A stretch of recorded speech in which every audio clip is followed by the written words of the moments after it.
슈퍼 수요일로 불렸던 인사청문회, 여러분은 어떻게 보셨습니까? 여당은 결정적인 한방은 없었다라고 긍정적인 평가를 내놓고 있고, 야당, 특히 캐스팅 보트를 쥐었다고 볼 수 있는 국민의당의 선택이 주목될 수밖에 없는데요. 국민의당 박주선 비상대책위원장 연결해서 각 후보자들에 대한 평가와 최근 정치 현안에 대한 입장 들어보도록 하겠습니다. 위원장님 나와 계세요? 네, 안녕하십니까. 네, 안녕하십니까. 네, 네. 예. 오늘 먼저 이제 정부에 관한 얘기 좀 여쭤보겠습니다. 문재인 정부가 출발한 지 꼭 30일, 새 정부 지난 한 달에 대한 평가를 좀 들어보고 싶은데요. 잘하고 있는 점부터 일단 좀 말씀해 주시죠.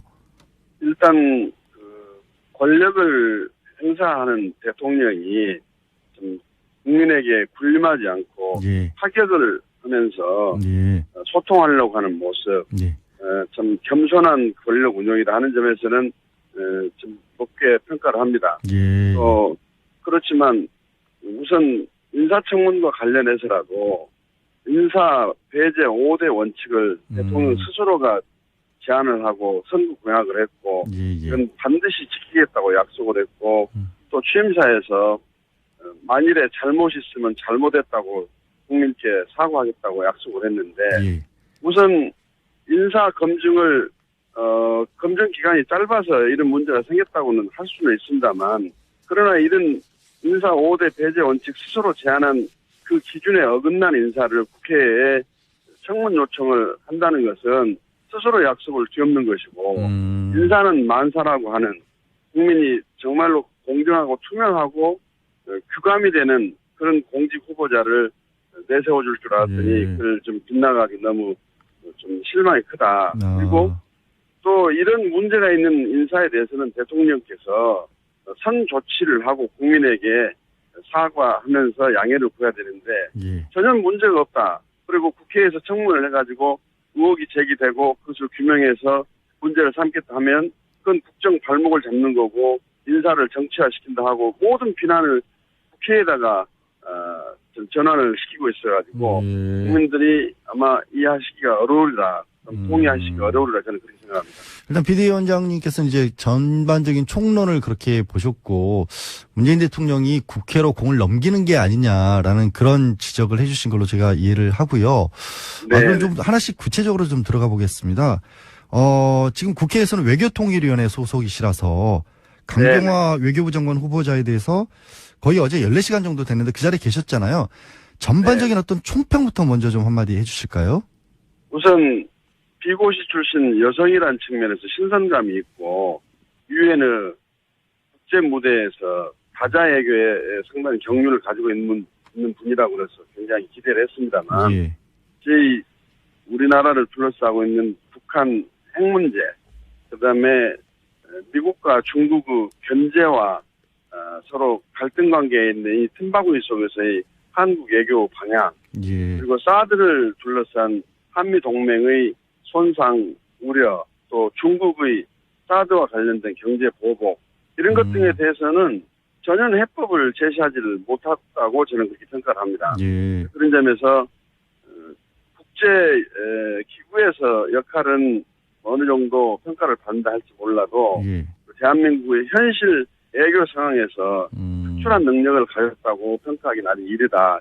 예. 지금 외교부 장관으로서의 능력과 자질에 대해서 먼저 얘기를 해주셨는데 혹시요. 그러면 지금 윤병세 장관이랑 비교를 하면 어떻게 보세요? 어느 정도가 어느 분이 낫다 내지는 어떤 분이 장단점이 있다? 아직 이제 청문 과정에 있는데 예. 제가 어떻게 외교장관으로 실제 취임을 해가지고 역할을 할 것을 미리 예. 평가를 하면서 비교를 한다는 것은 조금 적절치 않을 것 같습니다. 예. 윤병세 장관도 잘한 부분도 있지만 예. 기대에 어긋난 부분도 있고 또 외교장관 독자적으로 예. 하는 것이 아니고 대통령의 지침을 받아서 대통령의 철학을 수행하는 그렇죠. 그런 면이 없지 않기 때문에 대통령 국정 철학에 따라서 영향을 많이 받는다고 봐서 예. 그것이 우리 국가 이익에 얼마나 부합되는 결과를 만들어냈느냐 하는 예. 걸 보고 비교를 해야 할 텐데 아직 강경화 후보께서는 그럴 만한 역할을 할 수 있는 기회가 없어서 예. 양쪽을 비교하기는 좀 너무 이르다 이렇게 생각합니다. 예. 어떤 면에서는 대통령의 철학을 받들 수 있는 부분도 있다, 여지는 있다, 이렇게 또 생각할 수도 있을 것 같은데, 이제 강경화 후보자에 대해서 다른 어떤 인사청문 후보들보다도 굉장히 많은 어떤 문제 제기를 좀 했지 않습니까? 그런 여러 가지 가운데서 위장전입 세금 체납은 본인이 인정하고 여러 번 사과를 했고, 반면에 이제 노문 표절이나 부동산 투기 이런 것에 대해서는 사실이 아니다라고 명확하게 선을 그었는데, 해명 과정은 어떻게 적절하셨다고 보세요? 그래서 이제 본인의 해명은 납득이 되는 부분도 있습니다. 예. 외국에 있으면서 국내에 계신 남편이 사실관계를 잘 모르고 해명이 좀 뒤틀리게 됐다든지, 예. 또 오래전 일이라서 기억이 좀 제대로는 안 난다 하는 예. 취지로 이야기를 하고 하는 건데, 사람이기 때문에 그럴 수도 있겠다 하는 점은 있어요. 예. 그러나 위장 전입 문제라든지 세금 탈루 문제 이런 것은 본인이 스스로 시인하고 예. 지금 용서를 구하고 있는 상황입니다. 예. 그런데 이제 우리 국민들이 상당히 좀 관대하다고 그럴까요? 과거에 대해서는 상당히 관대하다고 그렇게 말씀드릴 수가 있겠는데, 예. 또 인사청문 제도가 도입된 취지는 이런 공직자의 도덕성을 검증을 해가지고 흠결이 있다면 그 흠결이 국민을 위해서 봉사할 수 있는 공복으로서의 신뢰를 받기 어렵다면, 또 그리고 또 모범된 생활을 해와야만이 앞으로 자라나는 우리 후세대에 대해서도 불법 정신을 함양할 수 있는 계기도 되고 할 텐데, 어떤 위법과 비리를 저지르고도 고위공직에 아무런 제한 없이 취임한다 한다면 그 나라에 자라는 청소년 또는 일반 국민에게 어떤 영향을 미치겠느냐 생각해보면 상당히 이게 좀 중차대한 문제라고 저는 그렇게 보고 있습니다. 지금 그러니까 국민은 관대하더라도 그래 국민 눈높이에서 봤었을 때는 어느 정도 납득이 간다고 할지라도 이제 비대위원장님이 보시기에는 좀 그렇지 못했다라는 걸로 들리거든요. 말씀하신 게. 그러면 물론 이제 국민들께서도 저하고 생각을 같이 하신 분도 계실 거고, 또 관대하게 일하는 것이 더 중요하지 않느냐, 일할 수 있는 기회를 구해해라 하는 말씀도 계실 건데, 아무튼 오늘 저희 의총이 9시부터 있기 때문에 그러니까요. 여러분들의 의견을 한번 듣고 저희 당의 기준을 한번 제시해 보도록 하겠습니다. 아직 이렇게 입장 정리가 어느 정도 내부적으로는 됐다 이런 것도 안 나온 상태인가요? 그러면? 지금 어제 이제 청문회가 장관 후보에 대해서는 끝났고, 현재 소장에 대해서는 오늘도 진행이 되는데, 사실 청문이라는 것이 재판과 비슷해서 청문위원들이 재판관 역할을 했기 때문에 그분들이 의혹을 제기한 부분에 대해서 심의를 했고 당사자 또 변명도 들었고 그렇기 때문에 종합해서 보고를 받고 저희 의견을 나누도록 그렇게 해서 방침을 정하도록 하겠습니다. 알겠습니다. 반면에 김동연 경제부총리 겸 기획재정부 장관 후보자에 대해서는 자유한국당도 그랬고 국민의당에서도 그렇고 전반적으로 평가가 좀 긍정적으로 보이는데 어떠세요? 그래, 상대 후보들하고 비교를 해보면 그렇게 큰 의혹 제기는 없는 것 같습니다만 그 시력 저하로 인한 병역 면제 부분 이 부분이 조금 의혹으로 제기되는데 명쾌하니 해명은 되지 않은 것 같습니다. 근데 그 부분은 후보자는 굉장히 억울한 것 같던데 어제.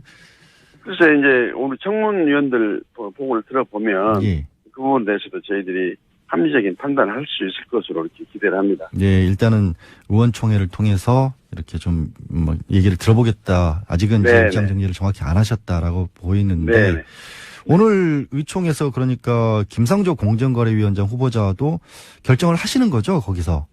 네, 그럴 계획으로 있습니다. 우리 비대위원장님 개인적으로는 어떻게 보세요, 김상조 위원장 후보에 대해서는? 글쎄, 제가 지금 청문위원들로부터 직접 보고는 아직 못 받았습니다만, 그동안에 언론을 통해서 제기된 의혹, 그리고 그 의혹이 사실이라는 전제하에서 보면, 사실 공정거래위원장으로서 아무리 능력이 또 경륜이 있다 하더라도, 국민의 모범이 돼야 할, 규감이 돼야 할 공직자로서의 역할을 수행하기는 적합하다고 보기는 어렵지 않느냐는 그렇게 생각합니다. 개인적으로는 좀 부정적이시네요. 그러나 이제 청문위원들하고 직접 의혹이 어느 정도 해소가 되고 해명이 됐는지를 듣고서 예. 저희 생각도 정리를 하고 다음 방침을 전하도록 하겠습니다. 네, 어쨌든 현장에 계셨던 건 아니니까 언론으로 네, 들었으니까. 네. 알겠습니다. 이 부분이 사실 이제 비대위원장님 개인적으로도 호남 의원이시고 해서 좀 민감한 사안인 것 같았는데 이제 김희수 헌법재판소장 후보자는 이제 5.18 판결 그것에 대한 공식 사과를 하면서 시작을 했습니다.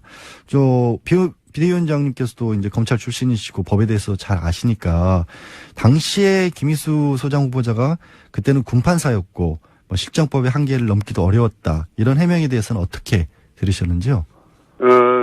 이해가 가는 부분이 있습니다. 예. 사실 군사 정권 하에서 민중을 억압하고 광주 민주화 운동이 발발했고 하는 시점에서는 사실은 많은 피해자가 발생했는데 이건 시대의 아픔이고 예. 누구 개인 한 사람에게 돌멩이를 던지기는 어렵다고 봅니다.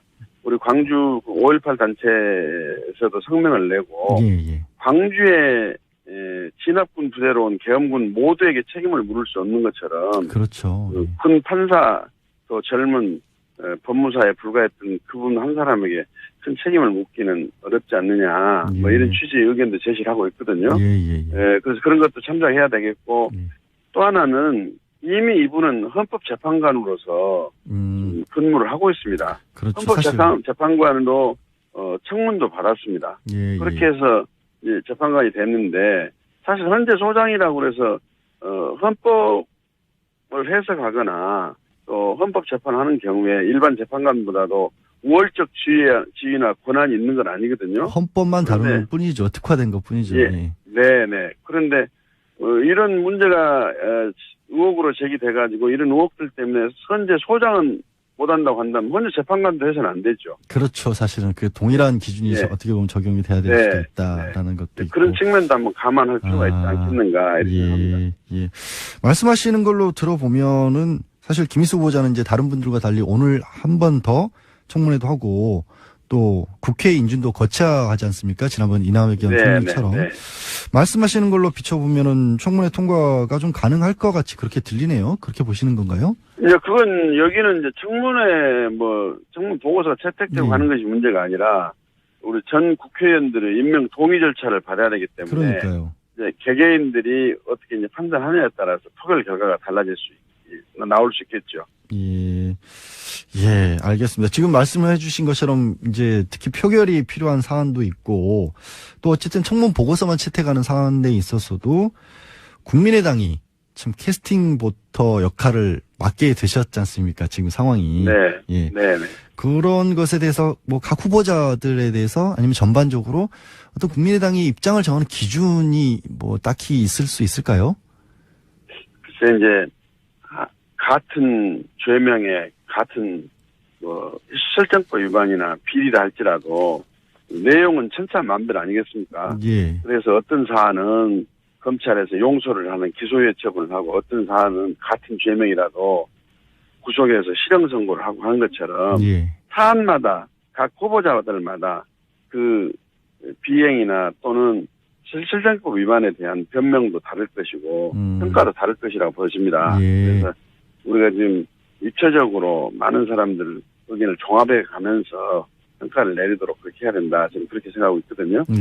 있고 아직 정말로 나라를 위해서 필요한 인재들이 이런 상처를 입고 공직 후보자로 국민 앞에 선 것이 많이 좀 아쉽네요. 의혹을 국회에서 만들어내는 것도 아니고 의혹 있는 사람을 이렇게 국회에다 인사청문을 요청해가지고 여기서 통과를 시켜주지 않으면 정부 입장에서는 국회가 국정 발목을 잡는다느니 인사를 정치한다니 이런 참 동의할 수 없는 주장을 하고 있고 하는데 정부 책임이 먼저입니다 지금. 대통령 책임이 큽니다.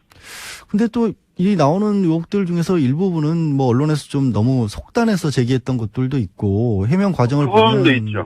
해명하는 과정을 보면 정치권에서도 명확하게 검증이 안 된 것들을 의혹 차원에서 그냥 제기했던 것들도 있어서 물론 그 부분은 딱히 국민들이 다 동의할지는 저도 조금 좀 잘 이해가 안 가는 부분도 있긴 합니다. 아니죠. 의혹이 제기됐다고 그래서 바로 의혹을 기정사실해서는 절대 안 됩니다. 그렇죠. 증거에 의해서 의혹이 사실로 규명이 돼가지고 책임을 물어야지 예. 의혹만 제기했다고 그래가지고 그것을 바로 책임으로 연결하는 것은 청문제도 취지를 훼손하는 거고 예, 예. 그렇게 하려면 청문이 무슨 필요가 있겠습니까? 그렇죠, 당연히. 예. 알겠습니다. 근데 이게 보면은 이제 비대위원장 입장에서 굉장히 좀 곤혹스러우실 것 같기도 한 게 박지원 전 대표가 당론과 관계없이 뭐 굉장히 긍정적으로 후보자들에 대해서 뭐 개인적으로 SNS를 통해서 입장도 밝히고 있고 그런데 이게 조금 뭐 운영에 나가시는데 뭐 판단에 나가시는데 좀 영향을 끼치지 않을까요?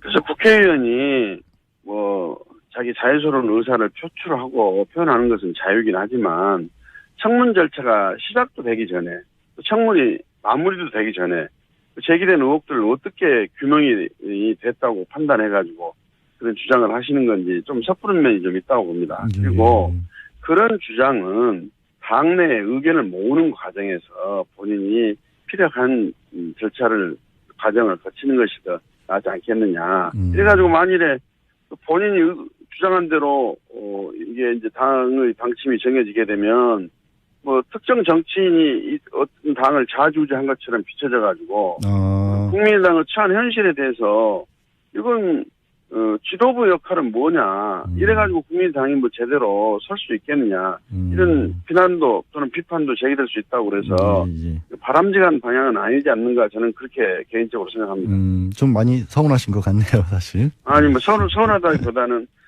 뭐 그렇게 적정한 방법은 아니지 않는가 이런 생각이 좀 드네요. 사실 그런 얘기가 나오는 이유가 이게 참 찬성하면 민주당 이중대라 그러고 또 반대를 하면 아무래도 또 호남 민심이라는 것이 걸리기도 하고 그런 어떤 좀 껄끄러운 어떤 입장 때문이기도 한 것 같고 그래서인지 자유한국당 죄송하지만 정우택 그 당대표 권한대행이 삭불화 정당이라는 말까지 했어요. 이거 뭐 어떻게 답변을 좀 드려야 될까요? 정우택 그 대표 그분은 참 합리적이고 이성적인 분인데 왜 그런 말씀 하시는지 저는 이해가 안 갑니다.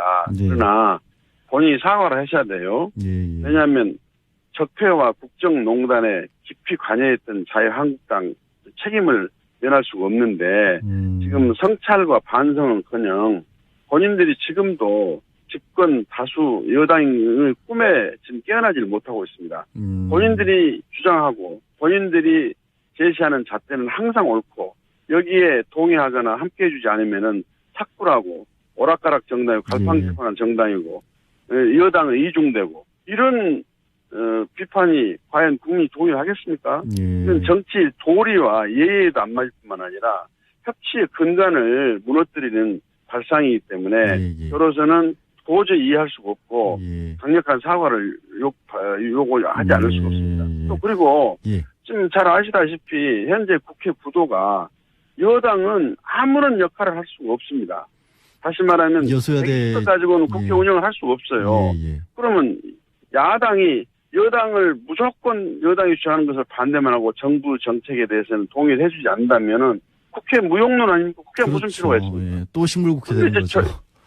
그러면 저희들은 여당이 잘하는 부분에 대해서는 야당이지만 기꺼이 협력해주고 또 야당으로서의 본연의 임무와 기능을 철저하고 당당하고 떳떳하게 수행하겠다. 이게 무슨 이중대론이 돼야 됩니까? 그러면 이거 지금 미국과 한미 동맹 관계에 있는 대한민국, 중국과도 경제적으로 동반자 관계를 이어갈 그런 상황에 있는 한국이 미국 눈치도 보고 미국한테도 잘하려고 그러고 중국 눈치도 보고 중국하고도 잘하려고 하면 그럼 오늘 중국이 이중되고 미국이 이중됩니까? 이게 지금 굉장히 저희들이 생산적이고 건전한 국회 운영을 통해 가지고 새 정치도 하면서 국정이 바로 이끌어지도록 역할하는 것을 비난해서는 안 되죠. 야당의 역할은 여당을 무조건 발목만 잡는 것이 야당의 역할은 아니라고 봅니다.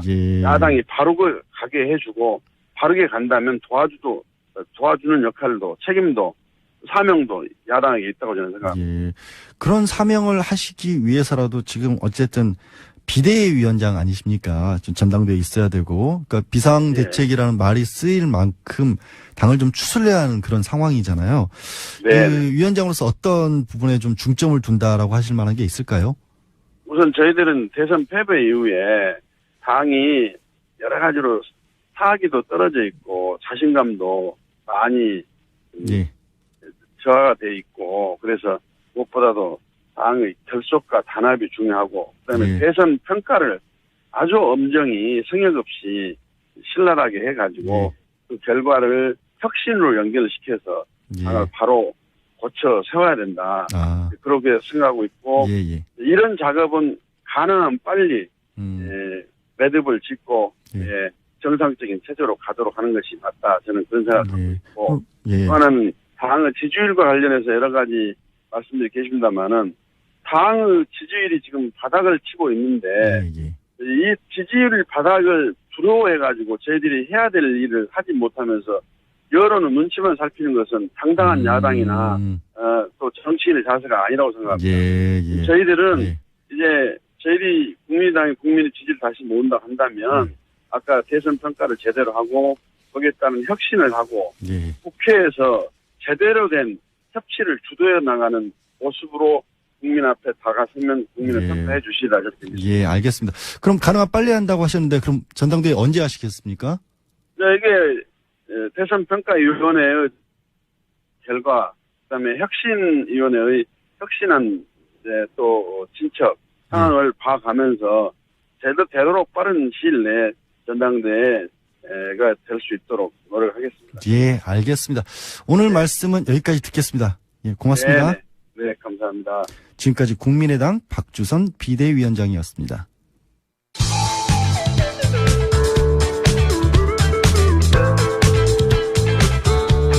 상식이 통하는 세상을 만들고 싶은 시사 요정 김어준입니다.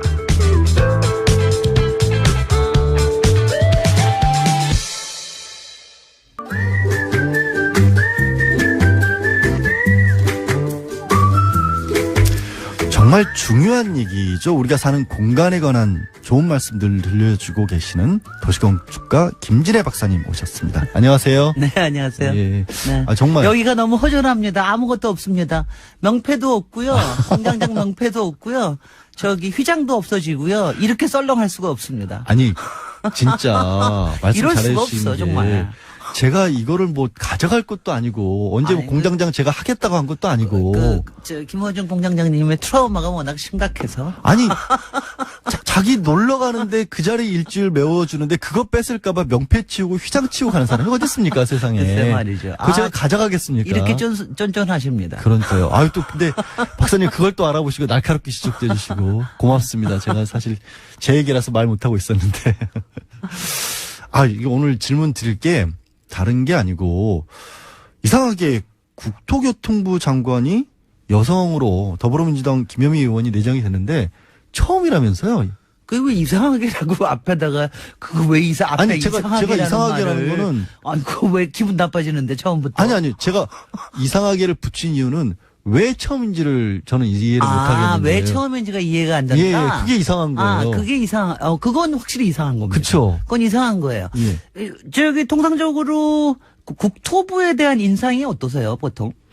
건설공사 뭐 이런. 건설공사. 예, SOC. 그러니까 마초스럽고 남자들이 하는 거라. 남자들이 주로 한다. 노가다스럽고 남자들이 한다. 뭐 예. 이런 거 있죠. 그런 거 이미지 있고. 때문에 그다음에 또 뭐가 있으세요? 아니 저는 반대로 생각을 해본 게 말씀드린 것처럼 소개해드린 것처럼 네. 우리가 사는 공간에 대한 어떤 배려 이런 거를 할 때 도시건축 이런 걸 떠올리면 근데 또 이제 여성적인 이미지도 굉장히 있거든요. 그러니까 그거는 지금 굉장히 갖다 붙이시는 것 같고요.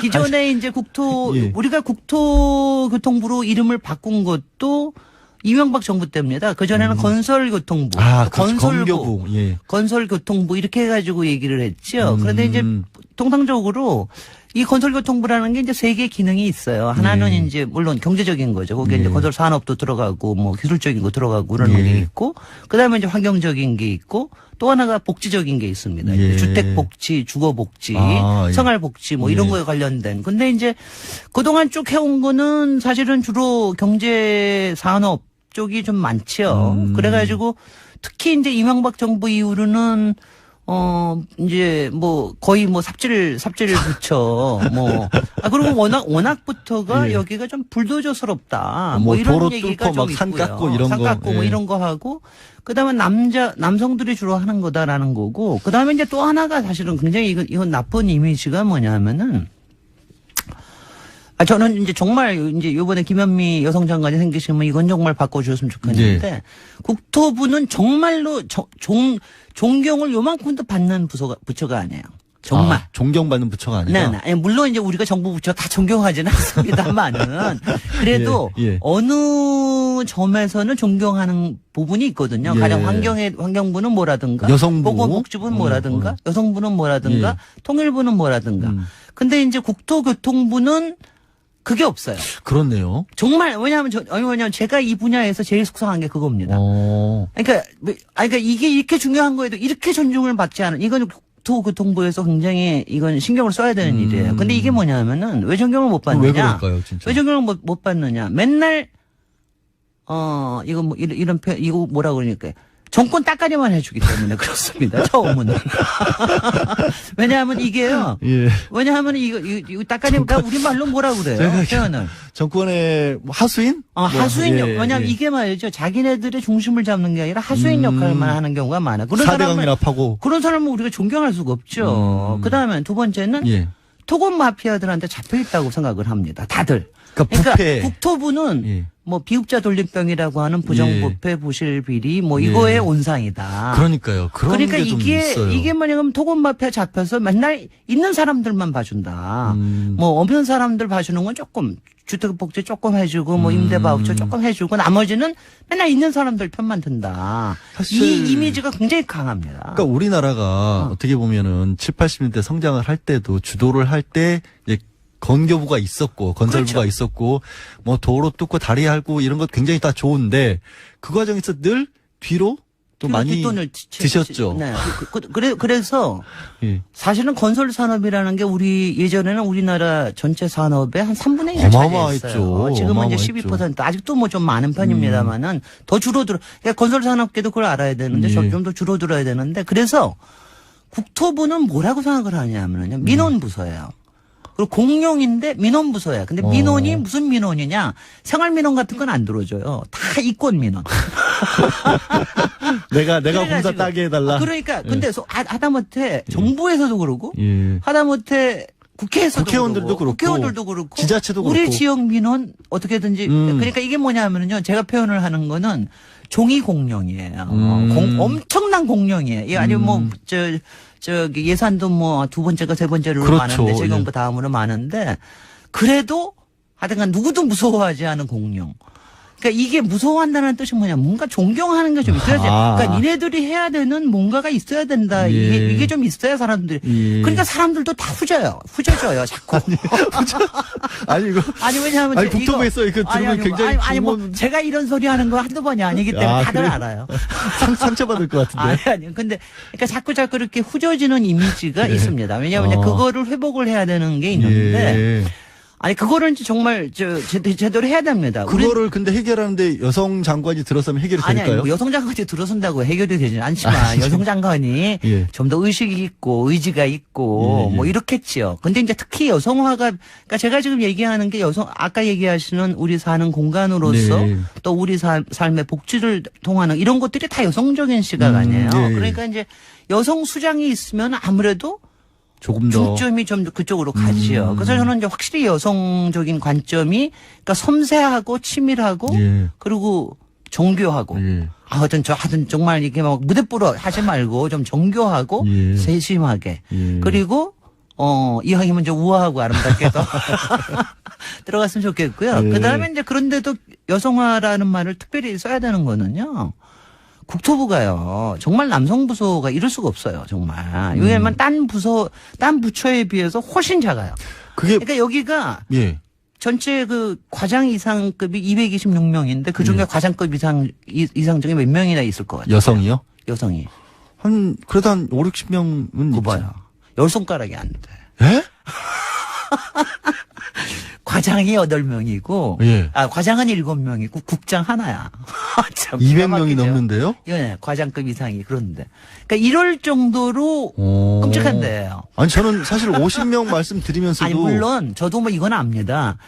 이쪽 건설 분야에서 예. 뭐 도시나 토목이나 건축이나 이런 게 다 여성들이 좀 후발주자이기 때문에 아무래도 상대적으로. 아무래도 좀 이제 늦게 진출한 거는 있어요. 그래도 이건 좀 심하다 이거죠. 그리고 우리 그 공무원 중에 여성들이 요새 전체로 따지면 한 거의 50% 가깝거든요. 예.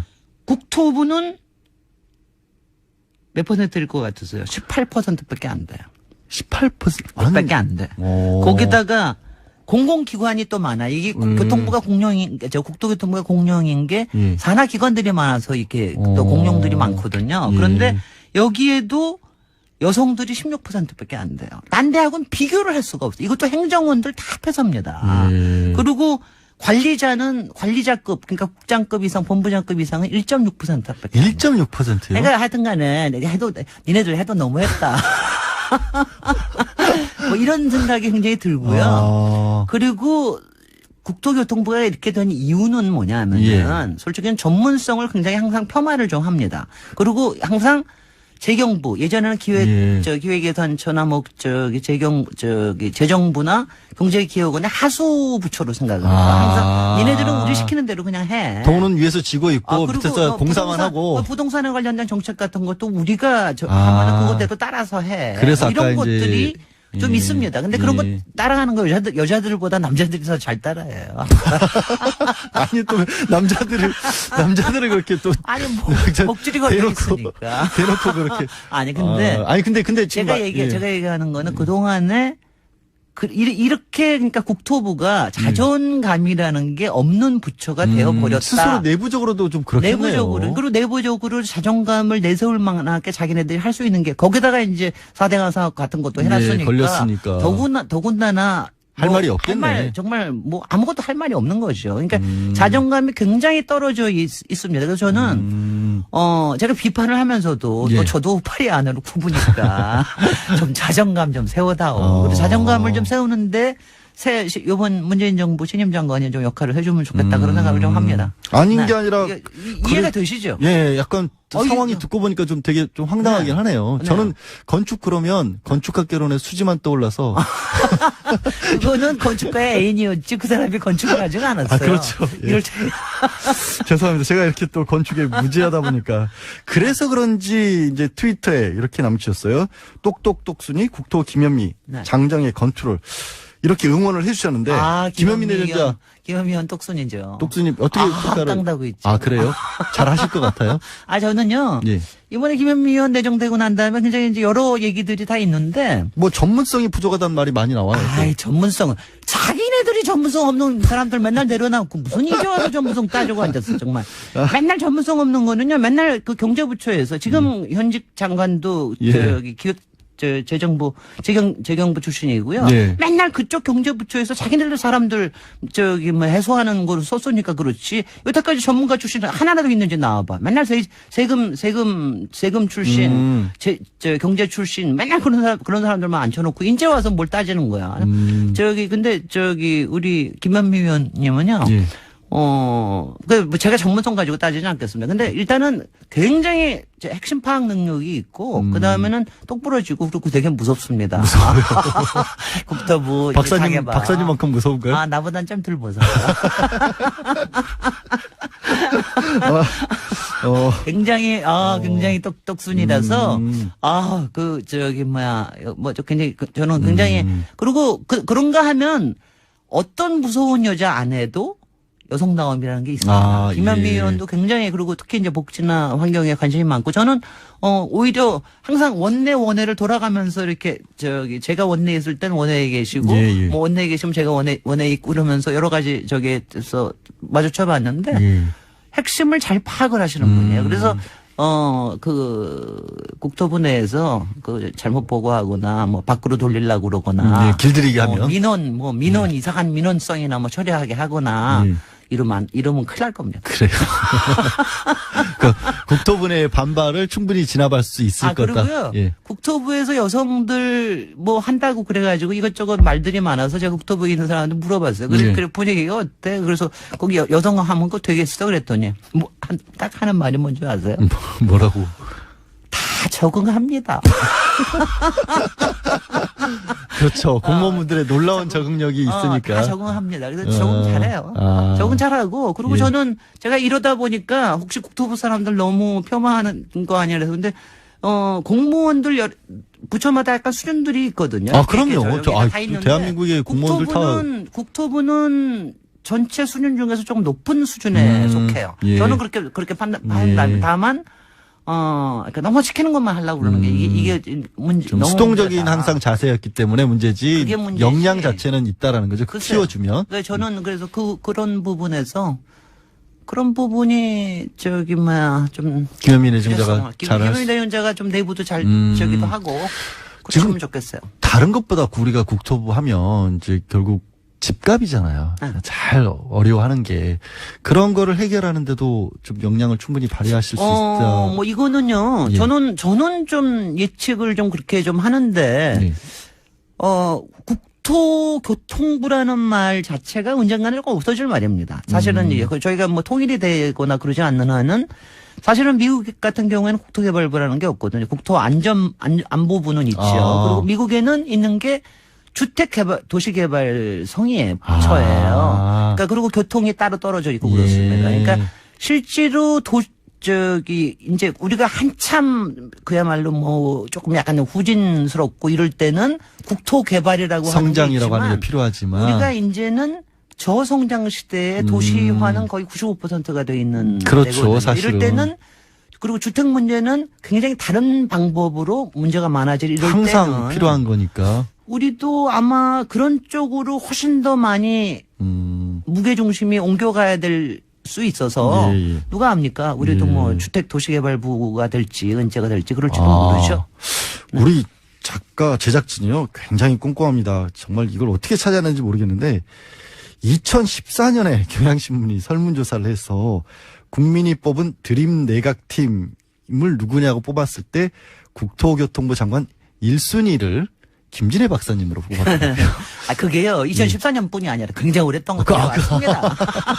저는 그냥 그려시려니 그러고 있습니다. 예, 이유가 뭐라고 생각하세요? 아니, 그러니까 뭐 아무래도 그러니까 이 분야에서 조금 그러니까 정책 비판적인 얘기들을 많이 해왔고요. 그리고 제가 아무래도 이 분야에서는 조금 진보적인 쪽으로 얘기를 많이 하고 그러다 보니까 그리고 이제 국회에도 있었고 뭐 예. 이러니까 이제 그런 얘기를 하시는데 그거 뭐 말하시기 좋으시니까 하는 거고 실망시켜드려서 죄송합니다. 이거를 도대체 왜 질문을 이런 걸 넣어놨는지 모르겠는데 요즘 한참 인사청문회 기간이라서 예, 그런지 모르겠으나 누가 또 댓글로 네. 거기다가 인사검증에 걸리지 않으셨을까요? 라는 얄궂은 질문을 넣어놨더라고요. 어떻게 글쎄. 답변하실까요? 그럴 때는. 5대 검증 사안에 걸렸을 것 같지는 않고 예. 아마 뭐 다른 게 뭐가 있을지도 모르죠. 여러분의 궁금증을 좀 더 올려드리겠습니다. 예. 아니, 그럼 어차피 이제 정치를 하셨고, 갑자기 좀 관계없는 얘기지만 워낙 뜨거운 이슈였으니까 지금 청문회에 관해서 한 말씀만 좀 짧게 해줄 수 있을까요? 아니 청문회 뭐 이렇게 어저께 슈퍼 수요일 마치 제가 한 것처럼 막 뻐근해 죽겠는데 예. 다들 왜냐하면 저는 이런 게 굉장히 그러니까 세상을 정말 먼지 그렇게 쌓인 흙먼지 많은 길을 걸어오면서 예. 먼지를 안 묻힐 수는 없습니다. 네. 근데 먼지를 쌓아놓지만 하면 된다. 아, 저는 예. 그래서 이 적폐가 아닌 네. 먼지를 앞으로 이걸 뚫고 지나갈 수 있는 기량을 가진 사람이면 예. 그러면 조금 흠결이 있어도 우리가 오히려 어깨 토닥토닥 해줘야 된다고 생각을 합니다. 네. 아유, 멋진 말씀으로 마무리를 해주셨네요. 오늘 말씀은 여기까지 듣겠습니다. 너무 고맙습니다. 고맙습니다. 예. 지금까지 도시건축가 김진애 박사였습니다. 우리 국가 이익에 얼마나 부합되는 결과를 만들어냈느냐 하는 걸 보고 비교를 해야 할 텐데 아직 강경화 후보께서는 그럴 만한 역할을 할 수 있는 기회가 없어서 예. 양쪽을 비교하기는 좀 너무 이르다 이렇게 생각합니다. 예. 어떤 면에서는 대통령의 철학을 받들 수 있는 부분도 있다, 여지는 있다, 이렇게 또 생각할 수도 있을 것 같은데, 이제 강경화 후보자에 대해서 다른 어떤 인사청문 후보들보다도 굉장히 많은 어떤 문제 제기를 좀 했지 않습니까? 그런 여러 가지 가운데서 위장전입 세금 체납은 본인이 인정하고 여러 번 사과를 했고, 반면에 이제 노문 표절이나 부동산 투기 이런 것에 대해서는 사실이 아니다라고 명확하게 선을 그었는데, 해명 과정은 어떻게 적절하셨다고 보세요? 그래서 이제 본인의 해명은 납득이 되는 부분도 있습니다. 예. 외국에 있으면서 국내에 계신 남편이 사실관계를 잘 모르고 해명이 좀 뒤틀리게 됐다든지 예. 또 오래전 일이라 해서 기억이 좀 제대로는 안 난다 하는 예. 취지로 이야기를 하고 하는 건데 사람이기 때문에 그럴 수도 있겠다 하는 점은 있어요. 예. 그러나 위장 전입 문제라든지 세금 탈루 문제 이런 것은 본인이 스스로 시인하고 예. 지금 용서를 구하고 있는 상황입니다. 예. 그런데 이제 우리 국민들이 상당히 좀 관대하다고 그럴까요? 과거에 대해서는 상당히 관대하다고 그렇게 말씀드릴 수가 있겠는데 예. 또 인사청문 제도가 도입된 취지는 이런 공직자의 도덕성을 검증을 해가지고 흠결이 있다면 그 흠결이 국민을 위해서 봉사할 수 있는 공복으로서의 신뢰를 받기 어렵다면 또 그리고 또 모범된 생활을 해와야만이 앞으로 자라나는 우리 후세대에 대해서도 불법 정신을 함양할 수 있는 계기도 되고 할 텐데 어떤 위법과 비리를 저지르고도 고위공직에 아무런 제한 없이 취임한다 한다면 그 나라에 자라는 청소년 또는 일반 국민에게 어떤 영향을 미치겠느냐 생각해보면 상당히 이게 좀 글쎄 제가 지금 청문위원들로부터 직접 보고는 아직 못 받았습니다만 그동안에 언론을 통해서 제기된 의혹 그리고 그 의혹이 사실이라는 전제하에서 보면 사실 공정거래위원장으로서 아무리 능력이 또 경륜이 있다 하더라도 국민의 모범이 돼야 할 규감이 돼야 할 공직자로서의 역할을 수행하기는 적합하다고 보기는 어렵지 않느냐는 그렇게 생각합니다. 개인적으로는 좀 부정적이시네요. 예. 그러나 이제 청문위원들하고 직접 의혹이 어느 정도 해소가 되고 해명이 됐는지를 듣고서 저희 생각도 정리를 하고 다음 방침을 정하도록 하겠습니다. 네, 어쨌든 현장에 계셨던 건 아니니까 언론으로 들었으니까. 알겠습니다.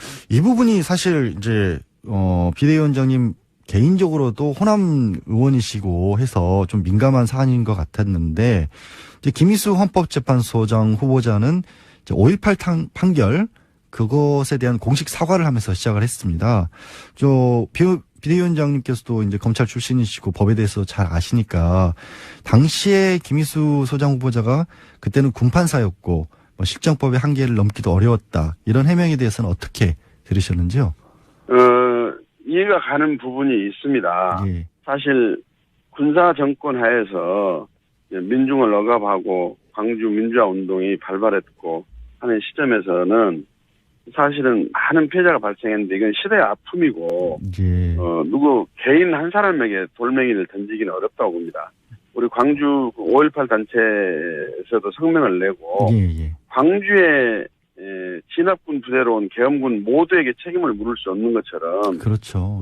군 판사 또 젊은 법무사에 불과했던 그분 한 사람에게 큰 책임을 묻기는 어렵지 않느냐 이런 취지의 의견도 제시를 하고 있거든요. 그래서 그런 것도 참작해야 되겠고 또 하나는 이미 이분은 헌법재판관으로서 근무를 하고 있습니다. 그렇죠. 헌법재판관으로 청문도 받았습니다. 그렇게 해서 재판관이 됐는데 사실 현재 소장이라고 그래서 헌법 슈퍼 수요일로 불렸던 인사청문회 여러분은 어떻게 보셨습니까? 여당은 결정적인 한방은 없었다라고 긍정적인 평가를 내놓고 있고 야당 특히 캐스팅 보트를 쥐었다고 볼 수 있는 국민의당의 선택이 주목될 수밖에 없는데요. 국민의당 박주선 비상대책위원장 연결해서 각 후보자들에 대한 평가와 최근 정치 현안에 대한 입장 들어보도록 하겠습니다. 위원장님 나와 계세요? 네, 안녕하십니까. 네, 안녕하십니까. 네. 오늘 먼저 이제 정부에 관한 얘기 좀 여쭤보겠습니다. 문재인 정부가 출발한 지 꼭 30일, 새 정부 지난 한 달에 대한 평가를 좀 들어보고 싶은데요. 잘하고 있는 점부터 일단 좀 말씀해 주시죠.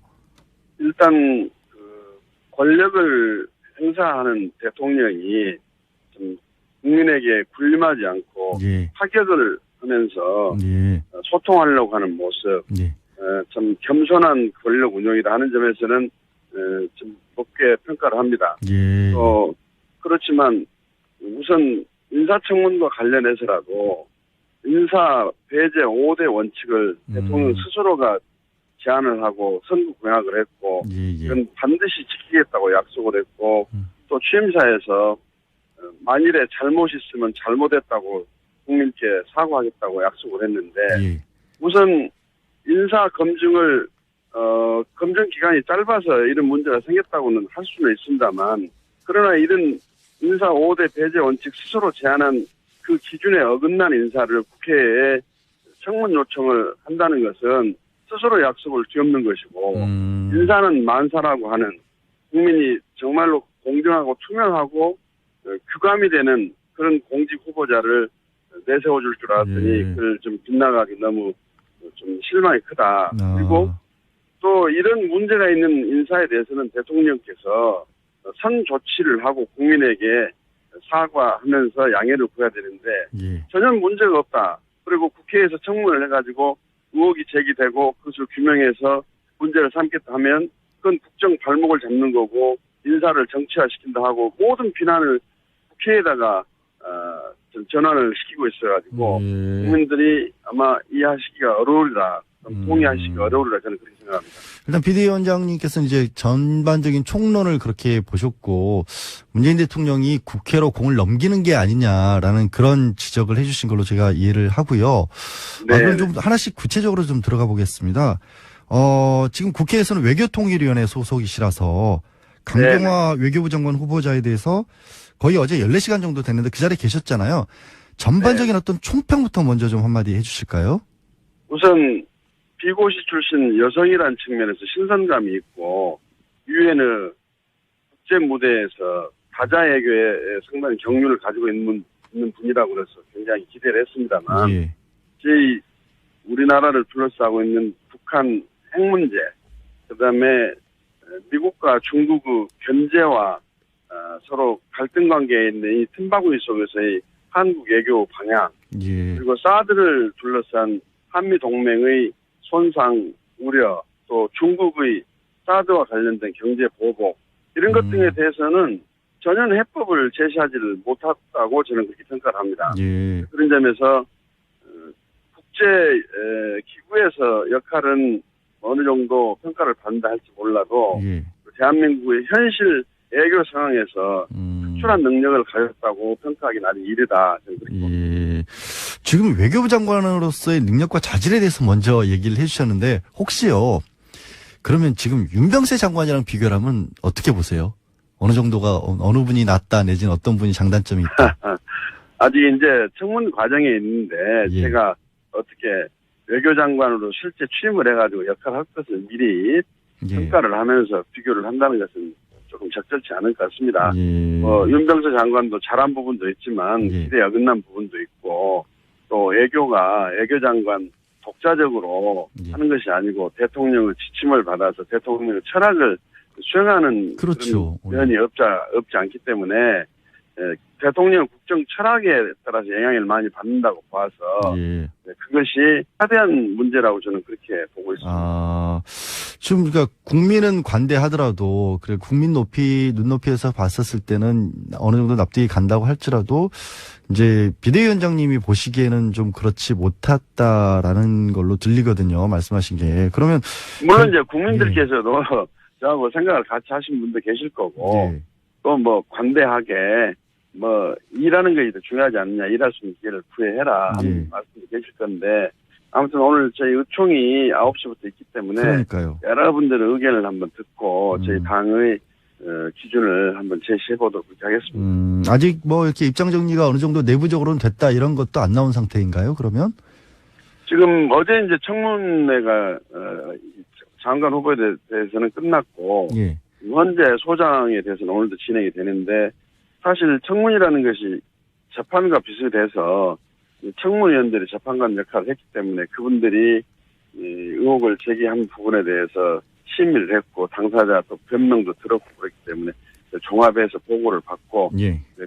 저희 의견을 나누도록 그렇게 해서 방침을 정하도록 하겠습니다. 예. 알겠습니다. 반면에 김동연 경제부총리 겸 기획재정부 장관 후보자에 대해서는 뭐 자유한국당도 그랬고 국민의당에서도 그렇고 전반적으로 평가가 좀 긍정적으로 보이는데 어떠세요? 그래, 상대 후보들하고 비교를 해보면 그렇게 큰 의혹 제기는 없는 것 같습니다만, 예. 그 시력 저하로 인한 병역, 면제 부분, 예.